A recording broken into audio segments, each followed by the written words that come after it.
वडोदरा से इस वक्त की बड़ी खबर सामने आ रही है। वडोदरा में फायर सेफ्टी के साधनों की खरीदारी के वक्त कौभांड किया गया है, ऐसी बात सामने आई है, जिसके बाद 3 अधिकारियों को सस्पेंड कर दिया गया है।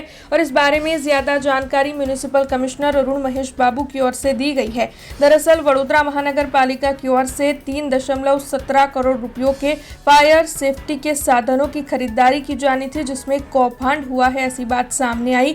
तब इस मामले के मद्देनजर चीफ फायर अफसर मनोज पाटिल, डिप्टी चीफ नैतिक भट्ट और तत्कालीन एचओडी डॉक्टर देवेश पटेल को सस्पेंड कर दिया गया है। इस मामले में आगे जांच की जा रही है और इस पूरे मुद्दे को लेकर म्युनिसिपल कमिश्नर अरुण महेश बाबू ने प्रतिक्रिया दी है। અમે વીએમસીની ધ્યાને જે ફાયર બ્રિગેડની એક ઇસ્યુ બાબતમાં નોર્મલ કોઝ ઓફ રેટ્સ કરતાં વધારે રેટ્સમાં માંગવામાં આવ્યું છે કરીને એક રજૂઆત મળેલી હતી। આ રજૂઆત ઘણી બધી ન્યૂઝપેપર્સમાં અને મીડિયાના મારફતે પણ લગભગ અઠવાડિયાની અંદર ચાલતું હતું। એટલે આમાં શું ચાલ્યું છે, ખરેખર શું થયું છે, એની અંદર તપાસ કરવા માટે અમે તપાસ કમિટી ડેપ્યુટી કમિશનર અને અકાઉન્ટ્સ અને ઓડિટર્સ પ્લસ અલગ અધિકારીની ટીમ બનાવીને તપાસ માટે આપી હતી। એ લોકોની તપાસ અહેવાલના આધારે આ નિર્ણય લેવામાં આવ્યો છે।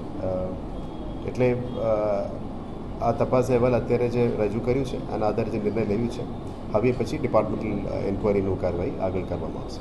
એ કન્સર્ન્ડ જે તે વખતે ફાયર ડિપાર્ટમેન્ટના એચઓડી, ચીફ ફાયર ઓફિસર અને ડેપ્યુટી ચીફ ફાયર ઓફિસરની ઉપર કાર્યવાહી કરવામાં આવી છે। જે તે વખતે જે રજૂઆતના આધારે આ તપાસ કરીને આ નિર્ણય લેવામાં આવ્યો છે। અત્યારે ફરી આવનારા દિવસોમાં એની અંદર ડિપાર્ટમેન્ટલ એન્ક્વાયરી શરૂ કરવામાં આવશે। हमसे जुड़े रहने के लिए हमारे YouTube चैनल को सब्सक्राइब करें और नई वीडियो की नोटिफिकेशन के लिए बेल आइकॉन को दबाएं।